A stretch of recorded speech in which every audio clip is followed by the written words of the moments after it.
naman tayo dito sa TikTok. Ayan, may idea ba kayo kung ano yun? Nanimuta pa ako. Ayan. Ito yung super cute na wind chime. Super ganda niya. Tingnan niyo yung sound. Grabe, nakaka-relax yung sound niya. Nakakatanggal ng negative energy. Ayan o, relaxing, 'di ba? And super cute lang niya. Matagal ko nang gustong bumili ng wind chime, pero ayoko na yung masyadong malaki kasi hindi bagay dito sa maliit naming bahay. Kaya sabi ko, mas gusto ko yung ganito kaliit. And sakto dumating ko sa FYP ko. Sobrang ganda ng tunog niya. Ayan. Kahit saan pwede mo siyang ilagay, pero ako ilalagay ko siya sa screen door kasi yun yung laging bukas. Laging bukas sarado dito. And ang maganda dito, made of wood na siya. Very aesthetic din yung design niya. Merong isang color dito yung mas darker.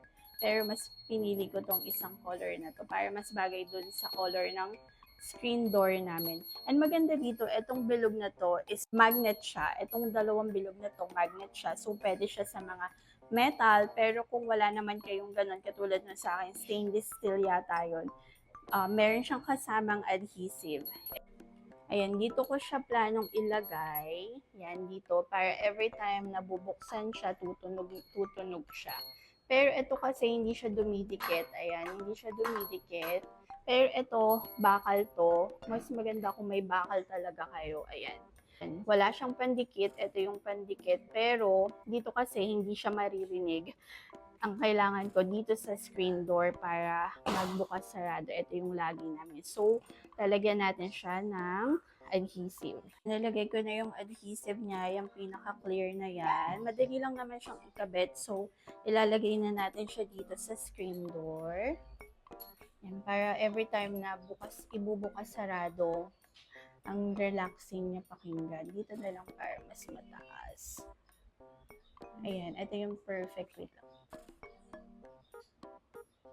Ayan. Ayan, perfect. Ayan. And madikit yung kasama niya na adhesive. Hindi siya talagang natatanggal at saka bumaksak. Ayan.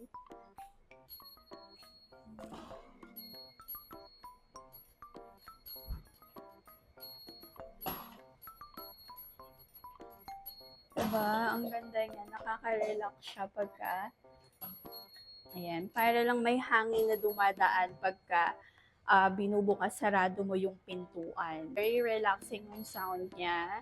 Sa mga may gusto, ayan, i-check nyo na lang yung yellow basket natin.